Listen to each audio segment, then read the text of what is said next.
jeunesse du Sud Ubangi, à travers sa jeunesse, est prête à relever les défis de la défense de la patrie. Répondant favorablement à l'appel à la mobilisation générale pour intégrer l'armée lancé par le président de la République, Félix Antoine Tshisekedi Tshilombo, le mardi 4 février, plus de 500 jeunes ont pris le vol à l'aéroport de Guémena pour le centre d'instruction dans le cadre de la formation militaire de base. C'était en présence du gouverneur de la province du Sud Ubangi, Michel Mobonga Lobo, et sous la supervision du général-major Kisebwe Lamuseni Isaac, commandant secteur opérationnel Nord-Équateur. Motivés, déterminés et enthousiasmés, quelques recrues se sont confiés à notre micro, chacun dans sa langue d'origine. On est congolais, mais pour défendre l'ennemi.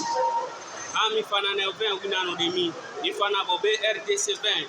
Abo mi na obiwere, mi na ode betisi go. Aka yo ba est du pays, aba nguna ho mo la binda la bezo foro to di ngo kwa body tidi kingo ayata ene la ba est. On a koti armée parce que bande kona biso na est baza souffrant na maboko banguna sengeli to tele mangui oto benga na banguna na ko baza baibi.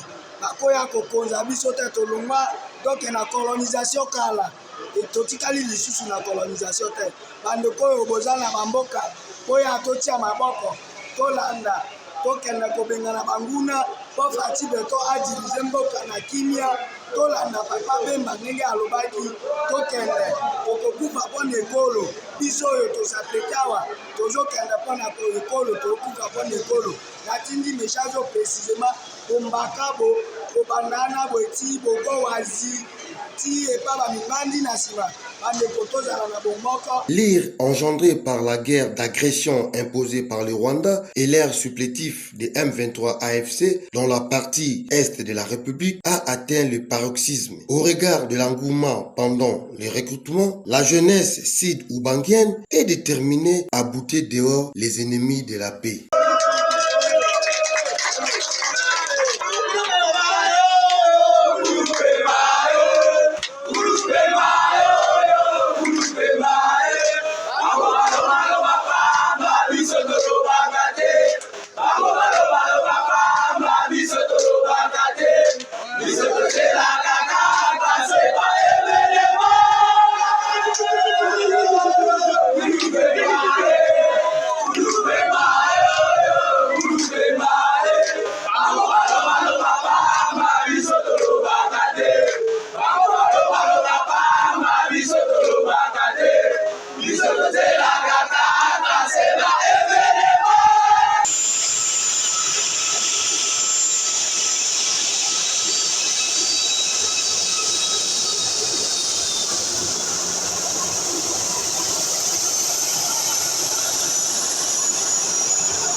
Vous enlevez les 545 officiers tout-rwandais des FARDC, il n'y a plus de crise. Voilà la solution. Par l'élection, par les concertations, le dialogue. On en a eu combien de dialogues? J'en ai compté 54, qui n'ont abouti à rien. Donc, la MONUSCO et l'ONU et la communauté internationale admettraient pendant une seconde que la crise congolaise est de type ethnique, qu'il n'y a pas de tout-rwandais. Pour ceux qui connaissent un peu l'histoire, c'est une insulte. Il n'y a pas de Tutsi congolais, bon Dieu. Le Rwanda a été créé au XVIIe siècle avant la création de l'État indépendant du Congo. Et le Rwanda fut une colonie allemande. Les Allemands n'auraient jamais laissé le roi Léopold II s'emparer des populations Tutsi rwandais, n'est-ce pas? Donc, les Tutsis sont au Rwanda, qu'ils rentrent au Rwanda. Qu'il y ait des Tutsis de nationalité congolaise, oui. Mais des Tutsis congolais, il n'y en a pas parce que les Tutsis n'ont pas de terre au Congo. Il n'y a pas de terre appartenant aux Tutsis sur le territoire congolais.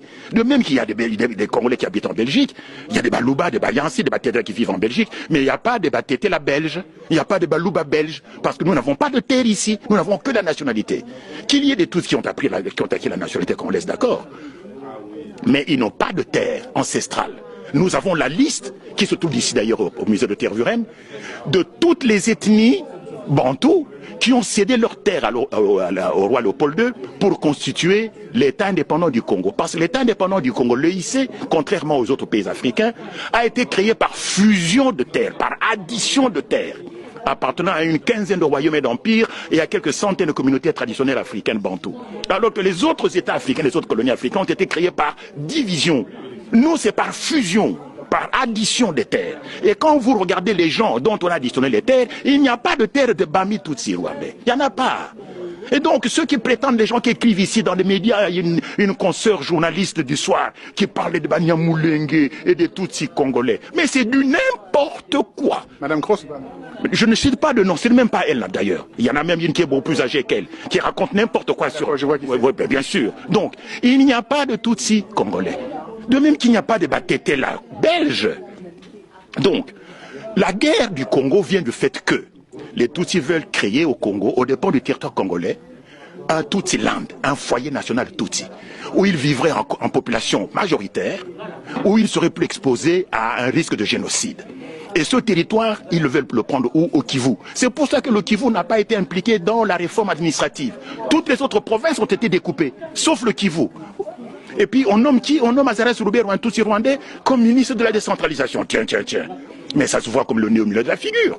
Il y a un plan rampant de balkanisation du Congo et de la création du Tutsi-Land. Et ce qui s'est passé au Kivu, où on a massacré les chefs coutumiers, c'est ce à quoi on assiste aujourd'hui avec les Kamwina Sampo, c'est le même scénario. Donc la crise congolaise est de type ethnique. Et le reconnaître, ce n'est pas faire preuve de tribalisme, c'est en finir une bonne fois pour toutes avec le mensonge et l'hypocrisie. Qu'on admette qu'il n'y a pas de Tutsi congolais, que les Tutsis du Congo, et notamment ceux de l'armée en particulier, les 545 officiers, rentrent chez eux au Rwanda, et il n'y a plus de crise au Congo.